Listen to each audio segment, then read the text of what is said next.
구독과 좋아요는 필수로 눌러주세요. 안녕. 안녕하세요. 약중화 원혁입니다. 강원도 이북 깊은 산속에는 오랜 세월 비바람을 맞으며 자란 양나무가 있습니다. 가을이면 빨간 탐스러운 열매를 익혀서 빡이 들꽃과 같은 새들에게 식량으로 내어주며 혹독한 겨울 추위를 이겨낼 수 있게 해주는 고마운 나무 마가목입니다.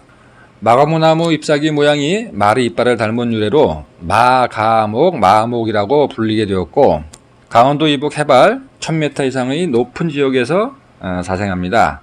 마가모나무는 한국, 일본, 중국 등 자생하고 잔탈 마가목, 마가목, 당 마가목 등 10여 종이 있는데 약효는 비슷합니다. 마가모나무의 껍질은 회갈색으로 가늘고 긴 돌기가 있고 가지는 회색이며 털은 없고 핵가지는 짙은 적사색입니다.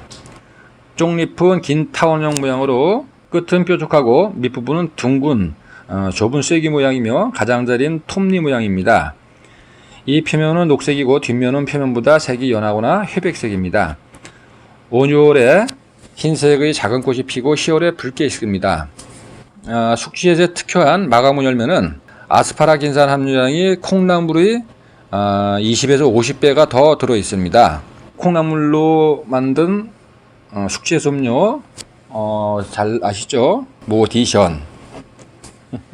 콩나물보다 아스파라긴산이 20에서 50배가 더 들어 있습니다. 마가모 열매는 마가모 열매를 2년 이상 발효시켜서 기침, 가래, 천식, 숙취해소에 사용해서 아주 놀라운 효능을 경험한 적이 있습니다.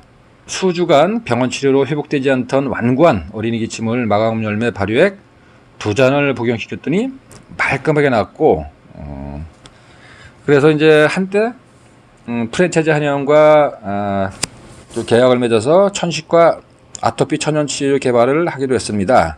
마가모 열매는 숙취해소 성분으로 잘 알려진 아스파라긴산이 다량 들어있는데 같은 무게에서 콩나물과 비교하면 20에서 50배 이상 높은 함유량을 확인할 수 있습니다. 마가모 열매를 제약사 또는 기능식품 제조사에서 많이들 사용하고 있습니다.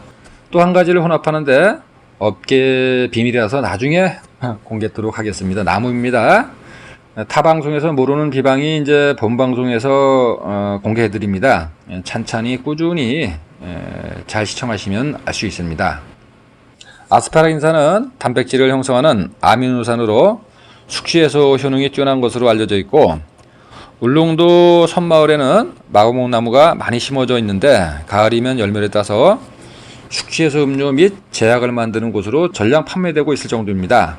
마가목 나무는 차, 음식, 약용으로 사용할 만큼 다양한 쓰임새를 가지고 있습니다. 이른 봄에 새순을 덮어서 차를 만들어 마시거나 장아찌를 담궈 먹고 열매는 가을에 따서 달인물이나 발효액을 만들어 먹는데 기침과 천식에 특효입니다. 제 주변에는 마가목 나무로 효험을 본 사람이 여럿 있습니다. 마가목의 성미는 맵고 더우며 독이 없습니다. 마가목 나무는 나무와 껍질을 오랜 시간 달여서 청을 만들거나 또는 달여서 관절염, 신경통, 이명증, 잇몸염증, 기관지 천식, 폐렴, 허리 통증, 오십견, 근육통, 폐암, 자궁암 등의 약으로 사용합니다. 마가목 나무는 주로 관절 질환을 다스리는 약으로 권장하고 있습니다. 예로부터 이제 안전뱅이가 마가목 나무로 지팡이를 짚고 일어서면 걸을 수 있었기에 신이 내린 고귀한 나무로 신선의 이름을 붙여서 선목이라고 불리기도 했습니다. 인제군 용대리 마을에는 마가목 나무를 많이 심어서 매년 마을 축제를 열 정도로 마가목 나무를 키우고 있습니다. 그래서 이제 마가목 나무를 물로 달여 먹고 무릎병, 다리병, 허리병 같은 질병을 고친 사람이 여럿 있기 때문입니다. 김땡땡 씨는 마가목 나무로 무릎병을 고친 이후로 마가목 나무를 마을에 여러 그루로 심어서 현재까지 가꾸고 있습니다. 김 씨는 무릎 관절염으로 수년간 걸음조차 걷기 힘들었습니다. 유명하다는 병원의원을 수없이 찾았지만 잠시 아픈 것이 완화될 뿐 시간이 지나면서 통증과 걸음걸이는 더욱 나빠졌습니다.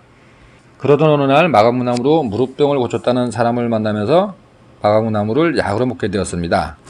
마가목 나무 가지를 마을의 약초꾼에게 부탁해서 20kg쯤을 사서 가마솥에 달여서 물처럼 마셨는데 처음에는 특이한 향으로 먹는 것이 부담스러웠는데 계속 먹다 보니 맛이 익숙해져서 나무를 조금 더 넣고 진하게 달여 먹었습니다.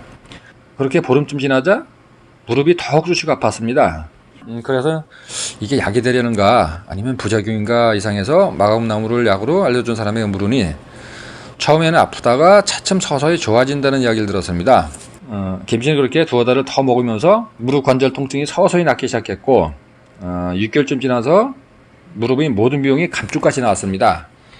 1년쯤 후에는 뛰어다닐 수 있을 만큼 건강해지면서 마감나무를 동네 길 옆 밭둑과 버려진 땅에 심기 시작했고 10여 년이 흐르면서 마감나무가 동네 길 옆 가로수가 되었습니다. 이후로 용대리는 마감목 축제를 매년 마을 행사로 개최하고 있습니다. 마감나무는 열매와 잎사귀, 가지, 껍질 모두를 약으로 먹는데 관절 질환에 천삼, 오가피, 우술 등과 함께 사용하면 뛰어난 효과가 있습니다. 약으로 사용하는 마감목은 강원 이북의 심산에서 자생하는 것만을 사용해야 합니다. 도심의 가로수 등으로 자라난 마감목은 공해로 오염되어 있어서 약이 아닌 독이 될 수 있기 때문에 청정 지역에서 자란 것만을 사용하는 것이 바람직합니다. 허리 통증, 관절 통증, 근육 통증에 마감목나무, 음나무, 은사시나무 껍질을 잘게 썰어서 가마솥에 넣고 곱돌로 이를 눌러서 물이 잠기도록 물을 붓고 달여서 찌꺼기를 버리고 그 물을 다시 오래 졸이면 엿처럼 됩니다. 이것을 우슬가루를 섞어서 콩알 크기로 한 약을 만들어 1회 5에서 7알씩 하루 3번 식후에 먹으면 치료가 잘 됩니다. 제 경험에 의하면은 마감나무는 허리, 무릎, 다리, 근육통에 특별한 약이고 열매는 기침 천식을 비롯한 폐질환과 숙취 해소에 놀랍도록 뛰어난 효능이 있습니다. 약초는 서서히 몸속에 흡수되어야 효과를 몸소할 수 있기 때문에 3개월 이상 꾸준히 드실 것을 권장합니다. 물론 독초는 하루 이틀 내에 놀랍도록 뛰어난 효과가 있지만 법제 방법이 까다롭기 때문에 권혁주 약초TV는 가급적 독이 없거나 적은 약초를 우선으로 영상을 만들고 있고 향후 본방송을 꾸준히 시청해 주시는 구독자분들이 이해를 돕고자 독초를 이용한 법제 방법을 공개합니다. 의에서 이룩된 독초의 법제 방법은 30에서 50% 정도의 제독밖에 하지 못하므로 80% 이상의 의사에 없는 가대의 법제 방법도 공개할 예정입니다. 꾸준한 시청과 구독 부탁드립니다. 감사합니다.